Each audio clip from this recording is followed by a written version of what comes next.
everybody, and welcome to a brand new episode of Nostalgia Bait. I'm your host this week, Cooper Britton, and I am joined by YouTube sensation. He comes in at 6 foot and 2 inches. That's two different measurements. You know him as Ace Cooper, but I know him as my good friend George Sheard. I'm 6'4", Hello, you prick. Did you not get the joke? I got the joke. I'm 6'4". The joke would have still worked. That's true. That would have still worked. 6 foot and 4 inches. That's two different measurements. It's very good. There you go. Personally insulted with the height. I wear that on my sleeve. But as with my famous YouTube friend Ace Cooper, what is this? What we're talking I have no about? idea. This Are you talking? Are you bigging me up as a celebrity? Is I'm bigging you up as a celebrity, as a celebrity that I have met. What, 26.2k did I say before? Subscribers? 26.8. Oh, sheesh. It's one of those episodes, isn't it? We're talking about what we're talking about today. We're talking about today. Celebrities. We're gonna go over some not strange celebrity interactions that we've had, but just off encounters that we've had. Because I know we've obviously both done cons, just saw a celebration, which we're gonna go into. You've done a lot more cons than I have. I've been to one Comic-Con, and that was in Newcastle Comic Con. Really? And that was probably going on 10 years ago. Was that at Metro Radio Arena? Jesus. Utility Radio. Yes, Utility. Fuck off. It's Metro Radio. Yeah. Metro Radio. Metro Radio. No teasing that. Yeah. No, not at all. Yeah. Interesting. Yeah, so obviously you bigged me up as a celebrity at the beginning, so that's one off your list already. You've met famous YouTuber Ace Creeper. I told you about when I've been approached by people. Yeah, I've heard those stories. Oh man, it must be such a bizarre experience. Yeah, it's always weird, but it's. Do you enjoy it? Is it?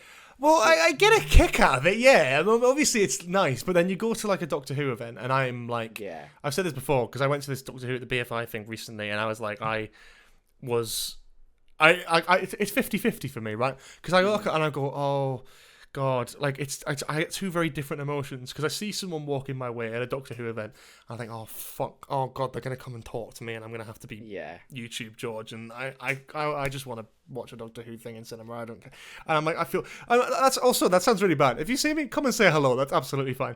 But I was sort of so people walking up to me, and I'm like, oh God, no, they're gonna come talk to me, and then they don't talk to me and walk past me, and I'm like, oh, so maybe I'm not as famous as I thought I was then. So there's two very conflicting emotions. Know who I am. Yeah, I'm very much like, oh no, don't talk to me, I'm too socially awkward. And then actually, I'm not famous. So either way, it's sad. But at that event, someone did come up and take a photo with me, and that was very sweet. Really, that was cool. I managed to. One of my work friends that I was with managed to catch it, and I'm glad because every time this tends to happen, no one else is there, and I have to pretend. It's like. Yeah, George, sure. No. Someone did get a photo with me. It happened.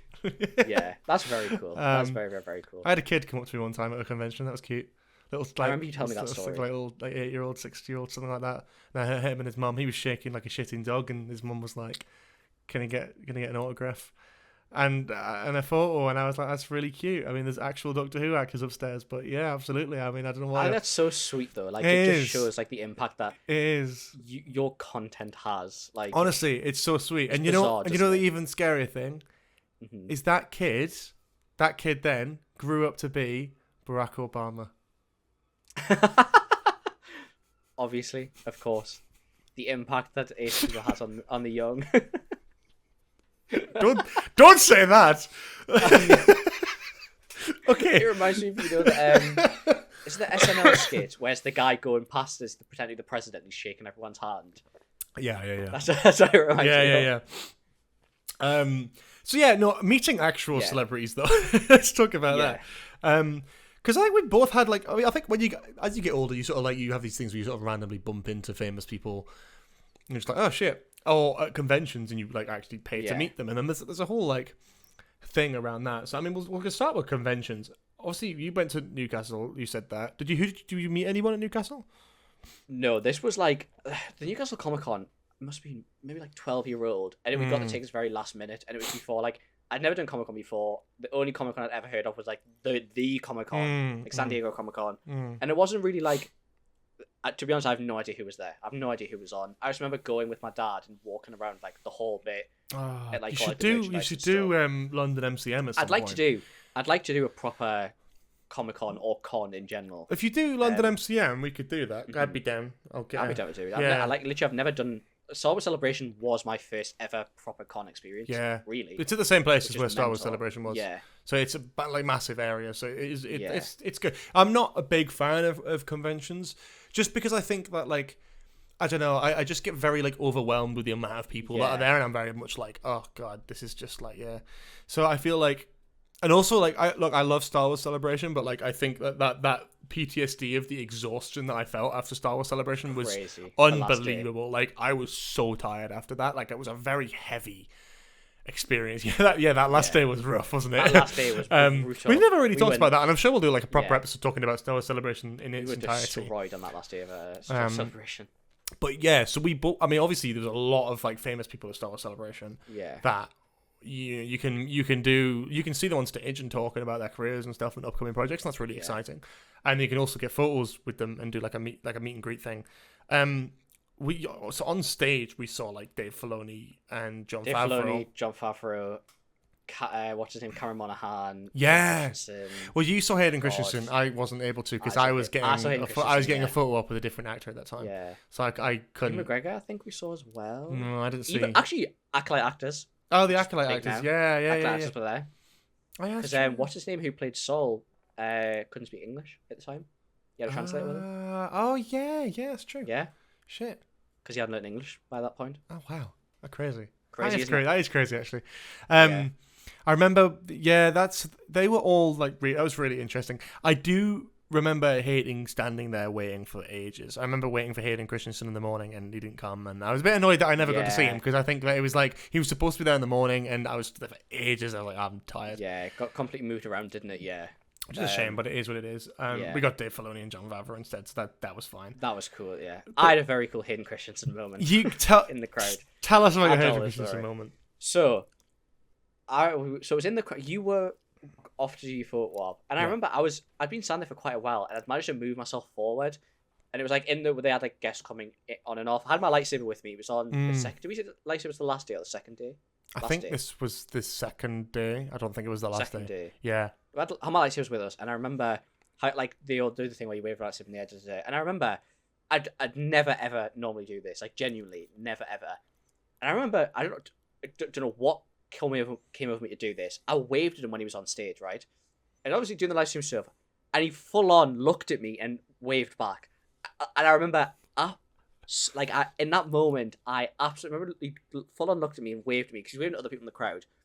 But I've been back and watched the VOD. This is how desperate I was for the acknowledgement. There was no one waving in front of me. You can see my lightsaber on the VOD. I'm full on convinced he was waving at me. And I remember I had a full-on fanboy moment. Oh. I never, ever, ever... I never really have a proper fanboy moment. I absolutely lost it in the crowd. And I remember running to find you afterwards. And being like, man. You'll never guess what, you'll never guess what. Like, proper. Just... Even now, I'm going, like, you see I'm going red. Like, it's... Yeah. Now, I wasn't there to verify this, but I'm not going to take this moment away in my head, that's what happened. That's and beautiful. That's what I'm going to carry with. Yeah, it doesn't matter, yeah. Hayden Christensen, we're best friends now. That's just how it works. Basically your best mate, Hayden Christensen. Basically best mates. And you got... What photo ops did you get at that convention? It was... Did you get one? Ashley Eckstein. Was that it? Was it just the one? Yeah, that was it, just the one. Yeah, so I met... What was that like? Ahsoka herself. That was so good. Yeah. She was so... Like, as much as it was quick, and it was naturally going to be so slapdash, it was really nice to me. I love Ashley Eckstein because she full on embodies the character. She was there. She dyed her hair. Yeah. In the Ahsoka in the Leku patterns. She had the I got the photo somewhere in my room. She had she's part of like, is it called Miss Galaxy or something? It's like a clothing brand that she's a representative for, and they do like Star Wars collabs. So she had like the Ahsoka leggings on, like the jumper, and so it was so cool. Sick. And he came in, and she was like, and I was like, oh my god, like it's a pleasure to meet you. Like I love Ahsoka so much, and she was like. She's like, so she's like, do you want to do a certain pose? I was like, I have no idea. She's like, let's do like an arm cross back to back. And I was genuinely like proper full grin. If you see the photo, like proper full grin. Dude, full on cheesing, so yeah. Good. Oh, full on. I love that though. In the photo. It was so good. But I know that meant a lot to you. That opportunity was like great. There's so many like Star Wars actors at that convention that I could have got photos with. I just was like, She was the one that when we just saw Celebration, I was like, I have to have the opportunity to meet her after all these years, after 100%. Clone Wars, after Rebels, after everything, like all the Mandalorian stuff, like the hype that Ahsoka has recently, like it's so good. And it was it before? Was this just after Tales of the Jedi as well? Was it just before? Can't even remember. Ooh, after. After, yeah. So it was like all after that. About a It was year, like, half a year after. Have to have the experience to meet her. Yeah, I mean, fab. What was your? Well, I had two. I had two for sort of two different reasons. My Star Warsy one was Ian McDiarmid, who plays Emperor Palpatine. Obviously. I mean, if you've listened to the Duel of the Fates read-through that we did, there's a moment where I get to do a little Palpatine impression. Like, I love that character. I adore that character. I had so much fun, like, reading that out and doing that on the Duel of the Fates thing. I've loved that character for years. Every time I see Palpatine pop up, and it's always Ian McDiarmid. Anyone else who does Palpatine, it's good. It's never as good as Ian McDiarmid. He's just got it completely in space. Some may say he's got the sauce. He's got the sauce. And I was so excited to meet him. I'm not going to criticize too much, but I really resent Comic-Con photo op things, and I'll talk about that in a little bit. But like, okay, the experience of meeting someone who I just have adored on screen for years is just something I'll never forget. You know, meeting him.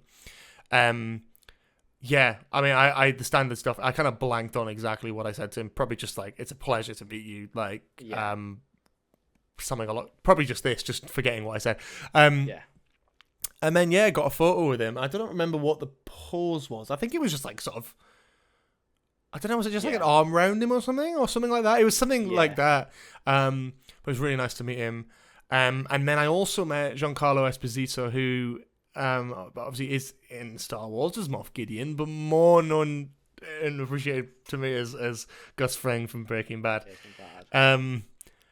So I was like, he was, the thing with Ian McDiarmid was it was a fantastic experience to obviously meet someone who like I idolized, but it's like that sort of thing of like, it's not like never meet your heroes. He wasn't like a bad guy. He was just, I mean, he's older, right? And he is, and he's fab, but he was clearly overwhelmed. And like, I did feel a bit bad because it's like, there's no way any of this, like, he's not putting like the effort in as you'd expect, but that's just because he's a bit overwhelmed, and there's a lot of people who are all saying the same stuff, and they're just kind of people to him, and I get that completely. But with Giancarlo Esposito, he was very like, I loved it, right? And I'll talk again. I will get onto my distaste for Comic-Con photo shoots, right? But going into that, all the people on the staff were like, you know, no shaking hands, no talking. Which is like crazy. In photo. Yeah, so, you're pushed in, photo done. But Giancarlo Esposito, every single person, handshake, spoke to them for a bit, and then got a photo with them. And he made sure to do that, despite the fact that all the staff were clearly telling the people who were lining up, no handshake, no talking, just get the photo, move. And he was taking the time with every single person to just say something little, even if it's just a brief interaction. Like, it's still quick, but yeah, I just said, absolutely pleasure to meet him. He was like, oh, thank you. You know, it's really nice. And then was like, what do you want to do? Like photo wise, he was like, do you want to do like a standard photo? Do you want to do like a I think I was like, can we do like a serious one? And he was like, absolutely. He stood there. So the photo I've got with Giancarlo is just like us both just staring at the camera miserably. And I think I don't regret a thing about that. That was brilliant. And I loved it. It's the fun of it though, isn't it? It's so good. Yeah. I remember you showed me that photo afterwards. It's incredible. If these clips are on TikTok or whatever, I'm sure we'll get the photos and put them on screen. But yeah, I thoroughly enjoyed that experience. And but the problem I have with it is like the amount of fucking money you pay for a very brief interaction is crazy to me. That's why I think like essential experience. If you want an experience of meeting an actor or someone you admire, best thing to do is go and get an autograph at their table, because they will talk to you for so long. I don't really do autographs. I don't really do that sort of thing. But one, it's cheaper, and two, like sometimes they let you take a selfie, and three, like they actually talk to you, and they have the time to do that. The problem with these things are the people at the conventions operate it like a machine, right? They give actors such a high thing. Is like you have to pay so much money to go in and meet them, and they rush you through. It's like a fucking, honestly, I feel like I'm in a slaughterhouse. I'm being pushed through. I just want to it's an experience. And what the people at these sort of conventions, they're probably told that they have to do this, and obviously they don't want to take up too much of the actor's time. There are things in place for that, right? The problem I have with it is that the people who are there are paying a lot of their own hard-earned money to get this experience. Not to mention the prices of the tickets to get into something like Star Wars Celebration, which was, I don't know how much it was, but it was pricey. And then on top of that, like, I paid almost £200 to meet both of those. Not each, like, overall. Yeah. And I'm like it is a bit odd, because it's like I'm paying like £100 to get a photo with someone and to meet them. And I'm being pushed through as quickly as they can get me in and out. And I'm a bit like... You've done a lot of photo ops. Do you have like... I've done stuff at conventions. Yeah, usually the smaller conventions are the best. I think stuff like showmasters, like ones that are big companies that run a bunch of conventions across the country, are usually the worst for it. There have been horror stories from certain conventions where they overbook. And there's been ones where the actors had to like go, and they've had to go, sorry, you didn't get time, and you have to get refund. And it's like, fuck off! Like, you should be planning this, and you should be giving them appropriate time.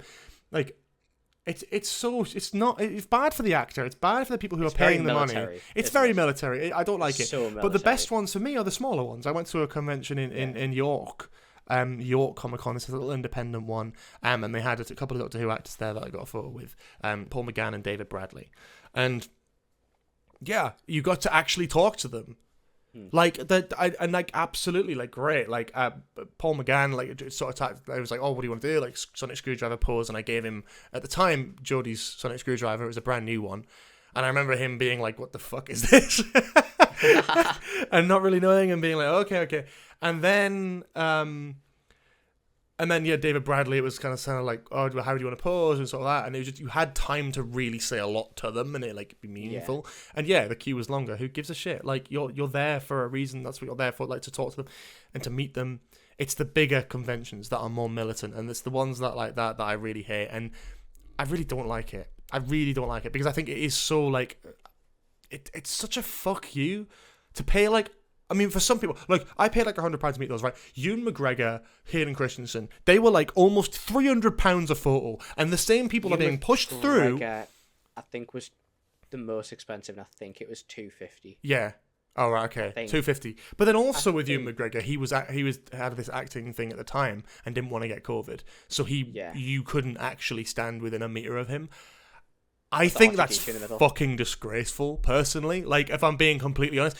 If you're paying £250 to fucking get a photo with someone and to meet them, you can't go within a meter of them. You're in a photo with something in between you, and you're still rushed through and pushed out the other end. And I just think that's madness. Like, I'm sorry, that's a lot of money. That is a lot of money. To pay. I don't know who it falls on though. Like the convention organisers. I think it falls on the convention organisers. They should make it cheaper, and they should make it a sellout thing. Fact of the matter is, you either get tickets or you don't. Yeah. What they do is they open up. They give it such like so many tickets of it for you can get, and they just absolutely pack it up so people don't get enough time to actually interact with the people. But I tell you what, the best experience like I've had at a convention with an actor. From Doctor Who, Colin Baker, the Sixth Doctor, right? It was at York Comic Con. I didn't pay to get like a photo thing with him, like a professional photo shoot with him. I actually wasn't planning on meeting him or anything like that. He was sat at his table. He didn't have a queue. There was no one there. And I went up to him. And I just was like, you know what? I'm just going to talk to him. And I did. And I just chatted to him. And I chatted to him, honestly, Cooper, for about 10 minutes.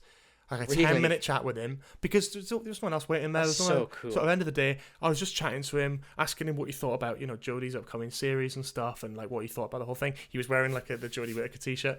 And then at the end, I was sort of like, oh, can I get a selfie with you? And he was like, yeah, but like, it will be like £10. And I was like, that's absolutely fine. Like, honestly. Like, but that's the thing. You that's the sort of thing that's completely value for money, because I didn't just pay £10 for a photograph. I paid £10 and I had a 10-minute conversation with the guy and had a photo with him, and that I really appreciated. Like he doesn't. Some people like that, they don't speak down to you. They just sort of talk to you like a normal fucking person, and some celebrities aren't like that. Yeah, I think Star Celebration's just Star Wars Celebration. Which I think when we do an episode has its own issues. It does. And I think the problem, loved it. But I will say, with Star Wars Celebration, I don't blame the organisers of Star Wars Celebration for the photo stuff because they outsourced it to another company. I will say that. But you're right, Star Wars Celebration does have its own issues in terms of especially the marketing of it, in terms of how it markets itself. It's like what you get for your ticket. Yeah. I loved it and I would not change it for the world, but I was disappointed with certain things. It was we need to do a Star Wars Celebration episode. We do actually need to do a full episode on it. We need to do a full episode on it because this will end up being a Star Wars Celebration episode. But yeah, it has its own issues. But doing it wrong as a con experience, with being my first ever proper con experience, it was so nice because it was like, everyone was positive at Star Wars Celebration, and no one was negative. No one was trying to shit on new shows. No one was trying to shit on the new movies and stuff like that. It was just full of fans, and I loved it. Yeah, stuff was expensive and overpriced. Yeah. But then that's the con experience, isn't it? So, God knows how much money I spent. A lot. On that whole that whole thing was quite a lot of money. Yeah. But then also, that's also part of the experience, and that is they do ticket it for that reason. They make, it still sells out, and it's expensive. So, with the supply, where there's demand, the supply matches it in terms of the value of it. But I thought the convention as itself was great, but I just think there was certain fans things... make that convention. Yeah, exactly. The fans make it, and you're not paying for the fans. You're not paying the fans though. Yeah. That's what annoys me almost. That you're sort of paying for this experience, which, it's like you just something's like, you just either get into panels or you don't, and most of the time you don't. Yeah, that was odd, but Oh well. Oh well. I don't really have many other celebrity experiences. Well, celebration. I have one more, which is from a Michael Bublé concert because I love Michael Bublé. I'm a massive, not just Christmas Michael Bublé. I love all Michael Bublé. I just happen to really like his Christmas stuff. I prefer when he's defrosted. Yeah, I prefer defrosted Michael Bublé. Well, I went to see Michael Bublé last year at Metro Radio, Utility Arena, and we were literally like front row. Wow. Like standing by the walkout. They have like the massive walkout bit. And during the performance, he came down the walkout and came down a set of stairs on either side of the walkout and was walking along while singing, like interacting with fans and stuff. He walked like all the way down to meet everyone, then came back. I had my hand out. He walked past me and then backed back to me and full on like dapped me up, or whatever you want to call it. Like gave like a proper handshake while singing, like properly grabbed my hand, like properly squeezed my hand and was like singing in my face, and then turned around and walked away. I love that. And I was like, because I was with my whole family and we've all like, I've grown up with Michael Bublé. My dad absolutely loves Michael Bublé. I freaked the fuck out when it happened. I was like, never washing my hand again. Like, it was genuinely like full on. Like, I have. It was proper. Like, hearing Christensen was a fanboy moment. I absolutely freaked out when it happened. Fully lost it. When it happened, because I've listened to his music for so many years, and that was like my other like proper, the Hayden Christensen one and that one are my like proper like two. Like, actually, X-Scene obviously is an experience, but I paid for that, so I don't think it's not in the same boat. Whereas they were like two almost random experiences. That's the good. They're the ones where it's sort of you're not paying and you're sort of you bump into someone. Like bonkers. So I have one that I don't think I've told you about very really? Recently. Like, this happened genuinely like a month ago. It's absolutely crazy. Like, so I was just literally going home from work. I got on the overground and just sat down. I'd had a bit of a shit day, so I was just like, I'm just ready to just put my headphones in, listen to some music, go home. Funnily enough, that day I had been listening to, or doing a bit of a re-listen to some of the albums of Radiohead. I sat down on the overground, just complete coincidence. And I'm on my phone, as you do, I look up, and Tom York, the lead singer of Radiohead, is sat right in front of me. Oh my... Yeah. Oh my god. Now, did I say anything? Fuck no, I didn't. Have you seen Tom York? He looks like he would beat the shit out of you. Like, did you have an absolute fanboy? Yes, I did. Yes, I did. I was just like, I just couldn't work out. I was like, is it him? Because he's got a distinctive look. I was like, is that? It looks like him. And then he was with I was like, it must be his daughter who he's with. And I thought, does he have a daughter? And then I Googled it discreetly. I was like, oh, he does have a daughter. Unreal. That's his daughter. That's him. Fuck. Okay. And now I'm like, what do I do? I can't keep looking at him. That's unreal. But I was like, I'm going to have to try and get like a photo. So I did try and get a photo, but it's so obvious. You do that thing where you like sort of zoom out on your phone. It's like a really wide angle. I'm just like, just leaning like it slightly. Yeah. And I managed to get a photo, and he was just like mid taking off his coat, so it wasn't even like a very good photo. But it was 100% Tom York, and it was so weird because I've already been listening to Radiohead that day, and I was like, this is actually fucking crazy. Actually, so that was definitely That's scary. That's like odd because the overground train as well. It's like, what the fuck? Like, what are the chances of me just bumping into, like, just sat opposite? And this happened again, also this year, about like a month prior to that. Not as big of a deal, but I was on it. I was going to Kent, and I was sat on a train, just completely by chance, random seat, and like diagonally across from me was the comedian Vic Reeves. You've told me that one. Yeah. Well, I was like, what the fuck is... What is happening? But this is the thing about living down south, is you just see people. I was just about to like, say this. It's a London thing as well. Like, I think you just bump into... It's going to happen in London. I've seen, 100%. Like... Who have I seen? Emma Thompson I've seen coming out of the tube station, just like walking past me. I was like, oh shit, that was Emma Thompson. It was a massive thing. Like, when Geordie Shore was a massive thing, like, I know for a fact... This is not celebrity. I know this isn't celebrities. Scotty T. At all, right? Scotty T used to live, like, 20 minutes from me. Really? Like, yeah. He owns a house not far from us. Obviously, I can't air that on the podcast. Yeah. Really? Yeah. I don't know if he still does, but he used to. But is where he owns a house public knowledge? I've no idea. Right, okay. Maybe not then. I was going to ask. I've no idea. But I know for a fact, like, those people I've walked past probably a million times and just never realised. You probably, yeah. Like, but then, to be fair, town, you go up, Newcastle Town Centre, man, everyone looks the same. It's crazy. Yeah, that's true. True. All the lads are wearing double denim and have a skin fade, and all the lasses are wearing basically underwear and are covered orange. Yeah, basically. But yeah, it's like... No offence to anyone. I'm never going back to Newcastle. I'm going to get fucking sparked out. Look, over-exaggeration, but I think that's the southern brain in me. When I took my southern friends up north, that was very much the impression was like, oh my God, everyone looks the same. Everyone is like, not, like, everyone has the same vibe about them. You know what I mean? But then in London, I think a lot of people have the same vibe about them. Which is rude, yeah. At least people from Newcastle are like nice. Yeah. Well, most of them. They'll at least talk to you. You know, they'll at least that's true. People in London just ignore you and bump into you. I've been so close. Like, every time I come off that, this is one of celebrity experiences. I'm just getting ranted about the tube now. I go to work every fucking morning, and every single morning I get off the fucking tube, and the doors open, and I'm waiting to go out, and two people from either side of me start to barge in, and it fucks me off. Why are people so... Just wait for me to get out before you barge in. The door will stay open, dickhead. Is travelling with you in London. Because you're so, like... You like this, like, you just get agitated by so much. Do you remember coming back from Soul Celebration? Do you remember the lads in the train station? Oh, what, the fucking arseholes that came up to you and started being like fucking wankers? Aye.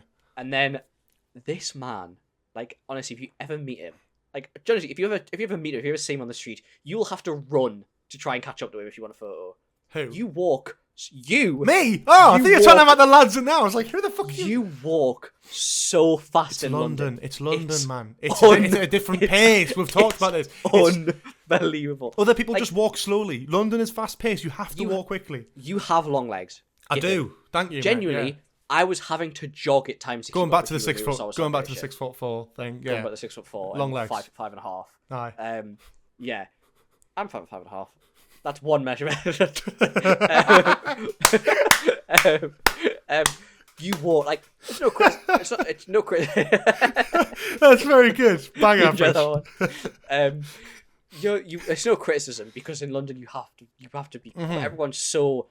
Everyone is so like you're getting to A to B no matter what happens. But like like having not seen you in a while, like it's so quick. As far as it's only really saw a celebration because we were so military to get to the center for on time and stuff. It was like, oh yeah, 100%. Experience.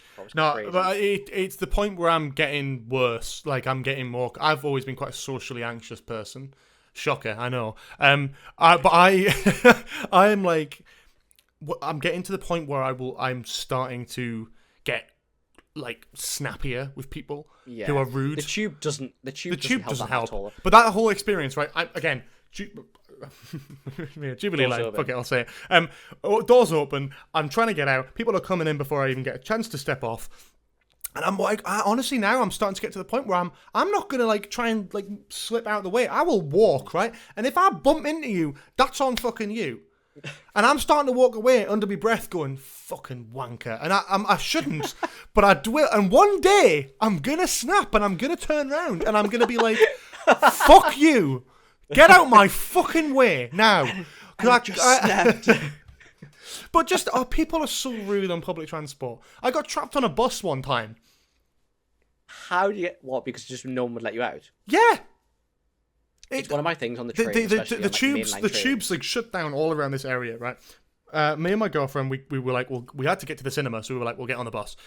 Got on the bus, and it was ram-packed. The bloke who was driving the bus couldn't give a fuck, right? No one was tapping their card. He couldn't give a shit. And he just kept piling them on, pushing us in like sardines. I was right in the corner, and I thought, you know what, I'll be a bit courteous. I'll take my backpack off. As soon as I took my backpack off, I shoved it in the fucking corner. Yeah.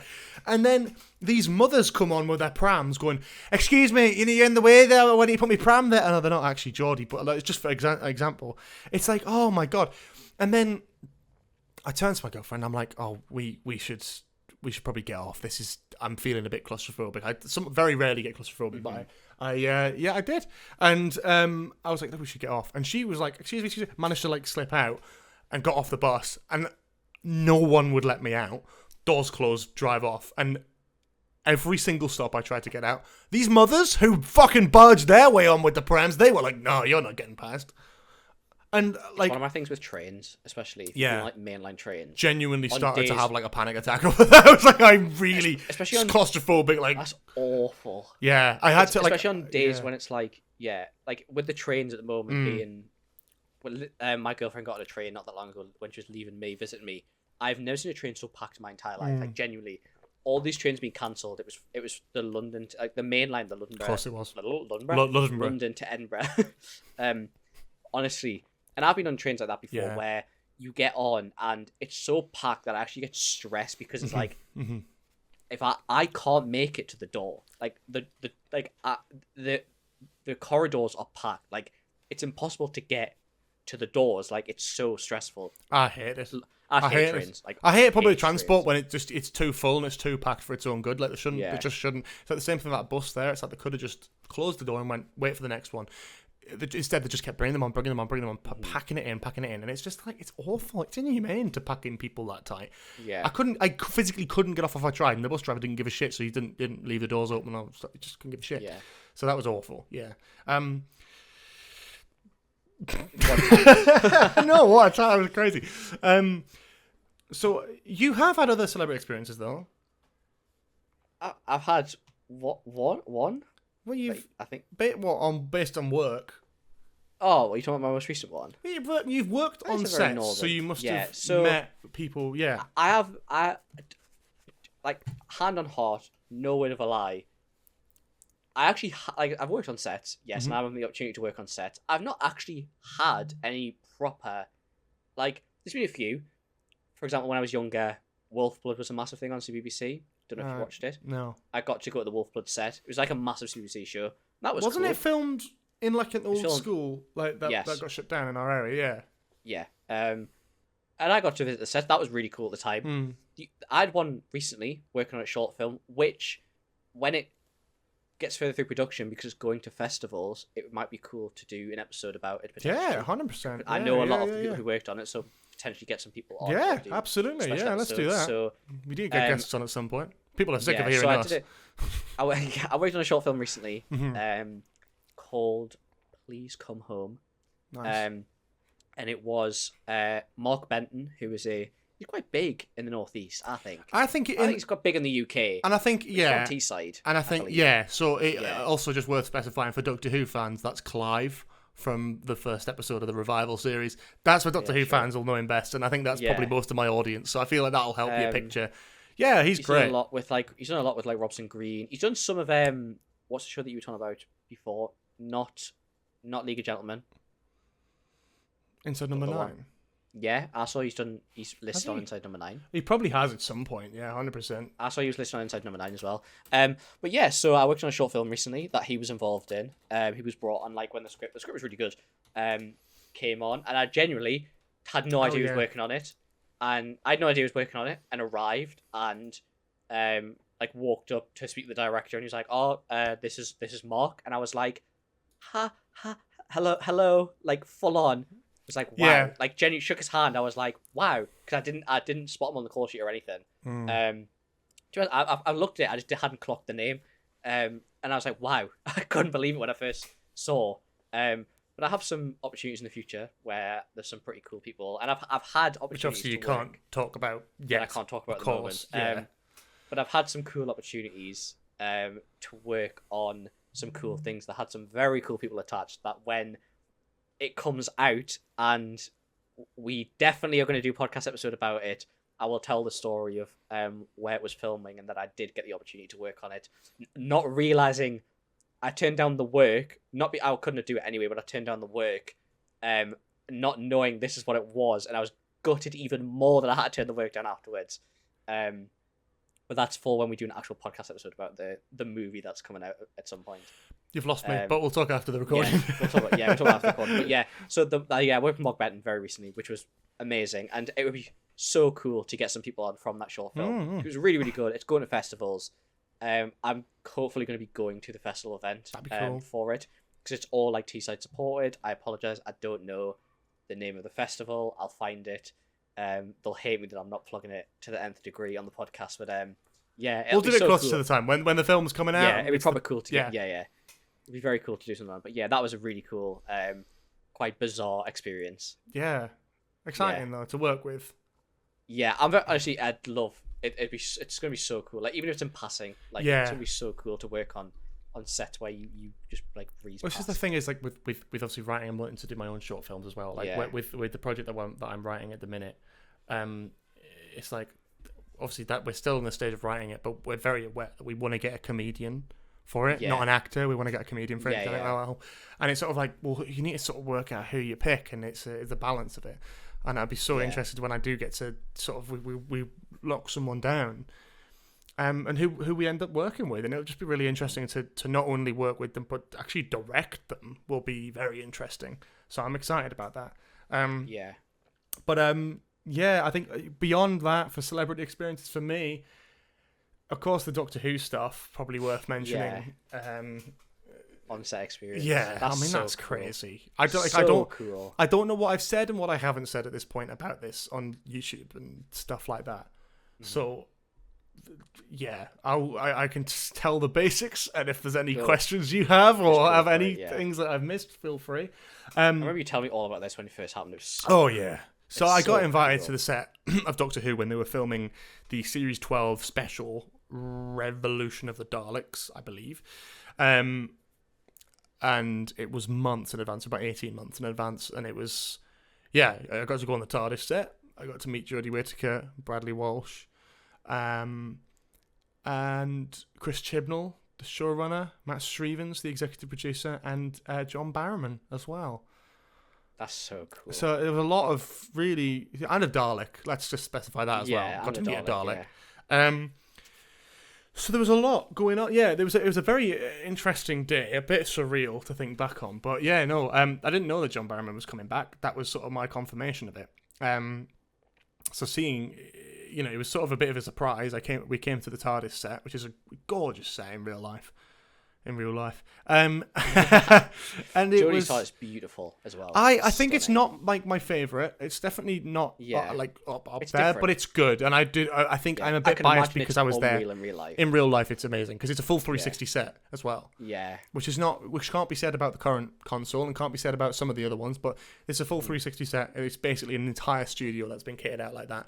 real life holograms and stuff. Like they use like a smoke screen coming out the console and then a projector to project an image onto the smoke screen. Cool. Oh yeah, all practical, not CGI. I was like, that's really cool. And yeah, no, I was what a surreal experience walking around the TARDIS. I absolutely still can't really believe it to this day. It's a huge thing, and to stand there watching them kind of practice, and then we came back later. I didn't know Barrowman was coming back, and this was 18 months before he did actually come back on screen. That must be a stun. That must be. Oh yeah, bizarre. I was watching Torchwood at the time as well. Wow. On YouTube, I was reacting to Torchwood. So I came to set and we went back to the TARDIS set, and then it was I basically sit down in front of the what do you call it? The video village. That's it. With all the monitors, and I looked on it, and I saw, Captain Jack and the 13th Doctor practicing their like scene together and talking, and I was like, oh my god, I can't believe that. Now, whatever John Barrowman's been, has been up to in the past and all that sort of thing, like, and how he's acted in the years since that, I have my criticisms of. I don't really like the guy that much nowadays. I think the way he handled the controversy that came out about him was terrible. And there's all one thing about leaving something in the past, but also you need to like accept your mistakes, and I didn't think he did that very well at all. And he's kind of embarrassing and cringe generally. It's just not a good. But on the set, on that day, like I was ecstatic because as the child in me who grew up watching him in Doctor Who was just ecstatic to see him back, and watching Torchwood at the same time. Like I was so gassed by it. I absolutely loved it.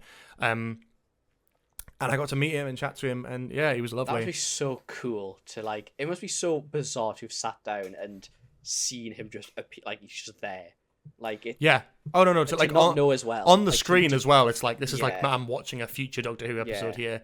And then I got to walk on the set again and actually talk to him and talk to Barrowman for a little while, and that was a fact was fascinating. It was just really cool. I was a bit starstruck by that. And then Jodie came over for a little bit, which was just like it was a very short amount of time, but she came over to have a chat and just be like, oh hi, and introduce herself and all that sort of thing. And she had to be back on set very quickly, so it wasn't a very long conversation, but it was like I can't believe it. Like this is like I'm not companions as well. Bradley was there, Mandip wasn't, and Torsten Cole I also think wasn't at that point. Yeah. So I haven't. I've met. I've never met Bradley Walsh before, haven't you? So I've met Bradley Walsh a couple times. So I met Bradley Walsh at because I was originally invited to the Series 11 Doctor Who premiere. Yeah. So that was when the first episode aired. And at that point, I got to meet Chris Chibnall, and I got to meet Bradley Walsh, Mandip Gill, Sego Nakanola, the musician, composer for that era. Yeah. I didn't meet Jodie then, and I didn't meet Torsten Cole either, because they were in like a separate private room.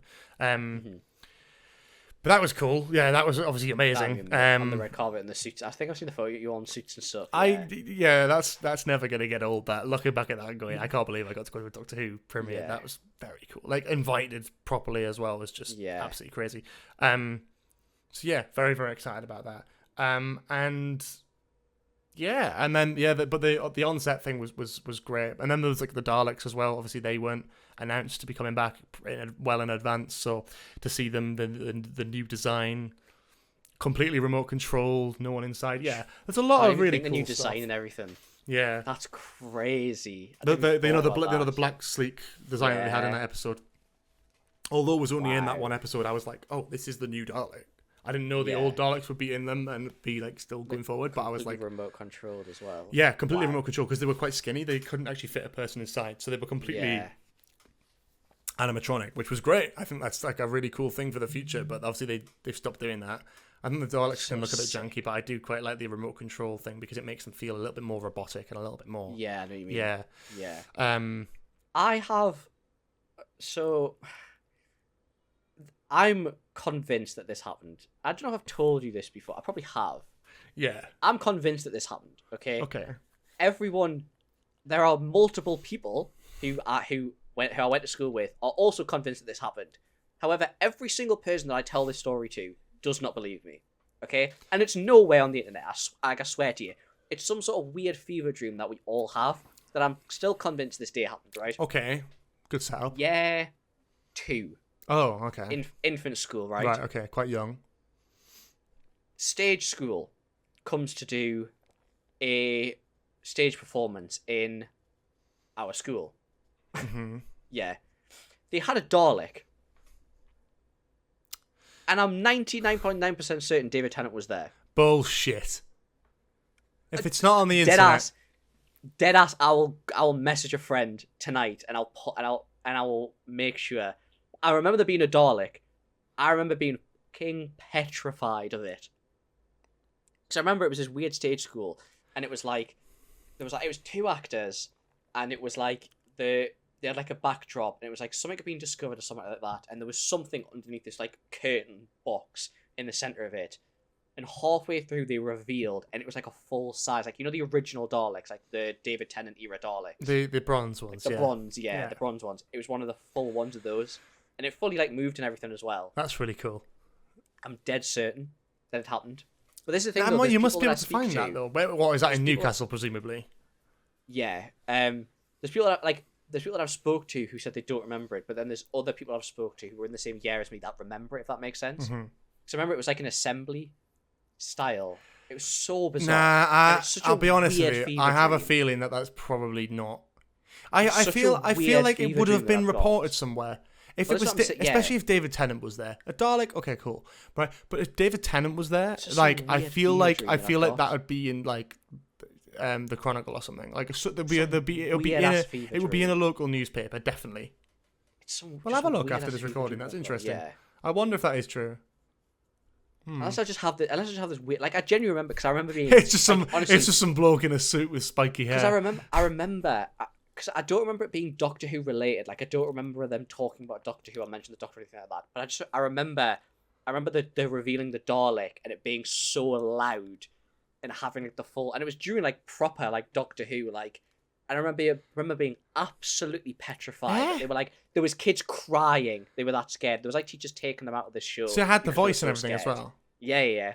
I don't understand what the fuck this is. You've never mentioned this to me ever. Have I not mentioned this? Never. No, never. It's some weird fever dream that I've got. Weird. But it's like it's one of those situations where it's like I don't know if I've dreamt it, but I don't know if it's real because I do have friends that I have conversations with and they say they remember it. That's really odd. It's bizarre. It's such a weird fever dream situation. I don't know. I'd have to look into that. That's fairly odd. Yeah. You know what age you were though? Year 2, definitely. Year 2. Definitely. It was 100% because I remember the classroom that I got took into. Fair. I'm sure it was year 2. Worth having to think about then. Yeah, you won a year 2. Oh, we'll do our research after this recording. That'll be fun. I was like 8 years old, maybe. Yeah, I would have been right. It was like 7 or 8 years old. I would have been. Which I'm not being funny. Being 7 or 8 years old, being a Doctor Who fan, and a Dalek come to your school, you're going to be shit scared. Yeah. Oh, 100%. Yeah. But what year would that have been? Yeah. Oh God. 8 years old. 2010. 2011. Oh.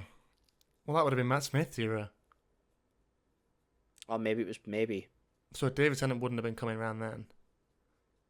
Unless it was just something he was doing after his run as the Doctor. What? I don't know. I feel like must that have been like reported. somewhere between like 2009 2010. So it would have been It's weird. Honestly, it's bizarre. It's interesting. We'll have a look about that after. That's interesting. Yeah. Yeah. But if other people remember it as well, then it obviously wasn't. Yeah, that's what I'm saying. Yeah. There's some of us that remember it. Interesting. With our conversations being like, we remember it happening.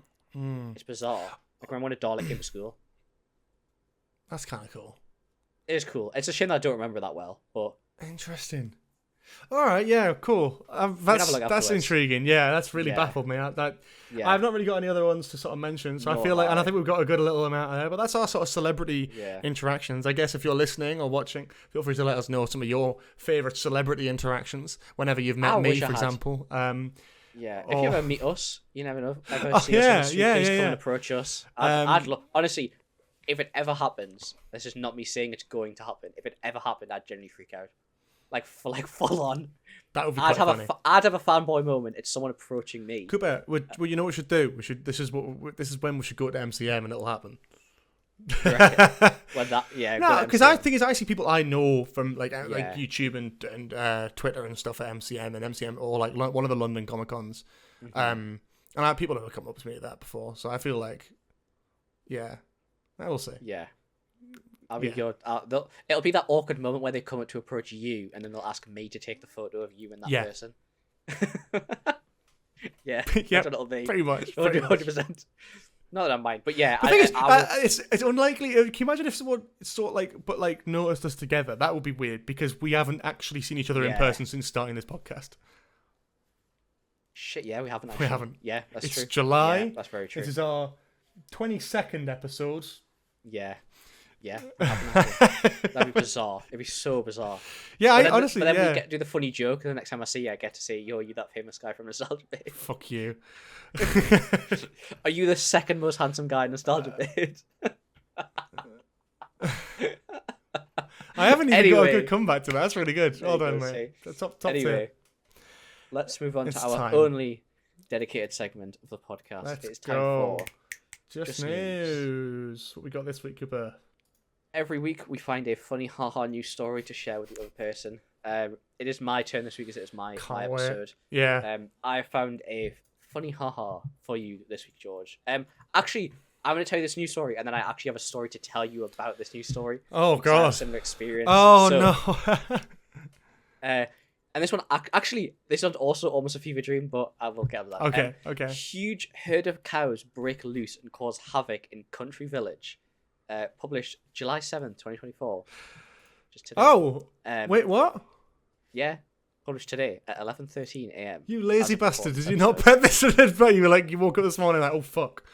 The Sorry. Pamplona Bull Run- Also, at 20 past 11, it's less than 2 hours before we started recording, wasn't I did find this at like 1 o'clock. it? Brilliant. When I was waiting to record.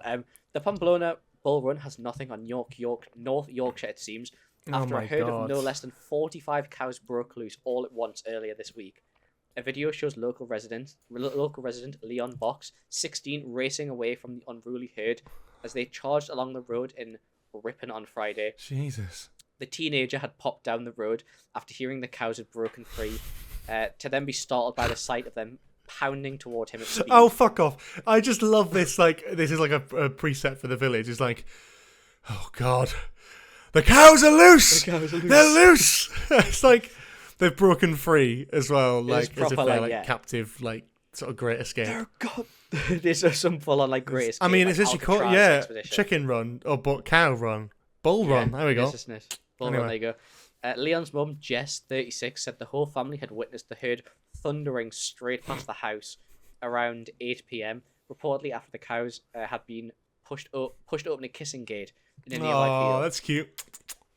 It comes as this year's San Fermin Bull Run Festival kicks off in the Spanish city of Pamplona, where the controversial tradition event will run for 9 days. Hang on. Dressed in white Hang cloth on. and red scarf- Hang on. Who asked? That's not relevant.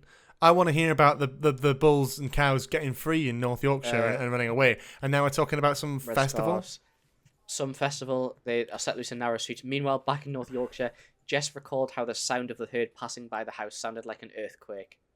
Oh, I don't She want to said- see cruel, bloody Spanish bull torture. That's what they're comparing. That's what they're talking about. They're saying that because that's on at the moment. I'm pretty sure. She said my eldest had just got to the corner. A few of his friends had said there was some cows loose. They couldn't see any road, just a load of cows. My husband came out with our two youngest. He had heard. Very good. He had Hey! heard something. and Hey! thought it was the kids. Oh my god! On the Ring doorbell as well. That's amazing. so funny. That angle is so funny. Jess's husband, Matt, 37, along with their two other children, Charlie, 9, and Archie, 7, watched as the herd then trampled into a neighbour's garden. The family say it took another few hours before the cows were finally corralled back into their field with help from North Yorkshire Police. Jess said they made a mess. There is quite a lot of poo. It's pretty gross. Brilliant. Quite a lot of people had said it's the funniest thing they've ever seen. Two things from that. That's One, amazing. typical Nostalgia Bait Just News moment there. Of course, we get onto shit. And then second of all, the funniest thing they've ever seen. Fuck me. I think it'll be quite entertaining. I'm not being funny. I'd enjoy it. I don't think I'd belly laugh at cows walking across the street. Can you imagine driving into your village and like driving along the road and there's just a herd of cows, like 45 cows, running towards you? The thing that interests me the most about this is what your story is going to be. So, we run a caravan, my family, on like the north coast of England for many, many years, and neighbouring our caravan site, cows. There is a cow field. So one day, someone had got, so you can go onto the field like to walk through to get the local village, and someone had opened the gate and clearly not closed it. And I remember countryside code. And exactly. Leave everything how you found it. That's the thing. It has a kissing gate next to it, so they've clearly just not used the kissing gate and gone straight to the main gate. So, and again, it's like a fever dream moment because I was like, my parents woke me up. It was like 10 a.m. Like I'd been asleep. They woke me up. I remember coming out my caravan door, and there's just cows walking through the caravan site. There's like one walking past the caravan, and I remember being half asleep as well, like literally just being woken up. It was like some weird ass like drug trip. What is it with all of your like childhood stories, or just like things that you may or may not have had a fever dream about? This one like, definitely happened. I was in a stage school and a Dalek appeared. I was in a caravan site and cows appeared. And cows walked past the cow site, yeah. But they were like loads of people from the caravan site were like helping to like herd the cows back into this field. It was bizarre, like having just been woken up, my parents being like, "Oh, come look what's happening outside," and there's just cows strolling down the road and stuff. It's bizarre. So strange. That's so funny. Jesus Christ. It was funny, yeah, it was class. What the fuck is it with cows? I don't know. I don't think I've ever seen many cows, only on D&V. Yeah, that's true. There's some, yeah. I always got scared of the sheep on D&V. That was always the one. You know, when you walk through... They're weird. Do you remember when you walk through a sheep field and like by the time you get to the other side of the field, they're all slowly following you and then they just... when you get over the fence, they stop and they just keep staring? Sheep are fucking weird, man. They are like the cows are the worst ones when you're doing it like through like Easter time and you see them with like their cattle's a hurt. Wait, what's a calves? Yeah, calves. Yeah, and the mums are like proper protecting them, and it's like yeah. Let's just do a wide berth because this could go horrifically wrong. It could go. Or really you get badly. to like a gate and it's like bulls occupy this field, and it's like, well, yeah. If I'm gonna go, then it's always the same as it is. Don't wear red, but I don't think it's that serious. I don't think I've never had any experience where like an animal has tried to like run at me, and I've done quite a few. I read somewhere that bulls are colorblind, so I don't know if that's true. That's really funny if so, because I've had years of people going like, "Oh, you're wearing red, you're gonna get fucking killed by a bull." You like when you're on TV and you're walking through a field, and it's like, "Oh, you're wearing a red coat. Oh, your bag's red. Stay away." Oh man, this fucker's got red socks on. Yeah, because he's looking at me socks. Red socks. Underneath your boots and your trousers. Yeah. I'm wearing red underwear. The bull's like, I can fucking sense that red, like, fuck me. Geordie bulls are built different. Geordie bulls are built different, yeah, 100%. Yeah, it's anyway. Such a bizarre. But anyway, thank you for listening to this episode of a very strange episode of Nostalgia. It's been a bit of a but I like it. I like the one with a bit of tangents. I like a bit more of a relaxed, conversation. Less. But thank you very much for listening to this episode of Nostalgia Beard. If you're watching on YouTube, please leave us a like. Let us know in the comments of any famous people you've met. Any stories you've got. I'm actually really interested to see what people think about it. Yeah, I am as well. I feel like I've not got many, so I'm interested to hear other people's. Because I know there's some like bonkers ones some people have out there. Yeah. If you're listening on Spotify, please leave us a hearty 5-star review if you enjoyed it. It really helps us out. Make sure you check out Twitter, TikTok, Instagram, all of the above. Check out everything. We love you. We love this show. So thank you for listening, and we shall see you next week for another episode of Nostalgia Beard. That's our best outro, bro. Fucking hell. See you later. That was great. Wow. Bye-bye.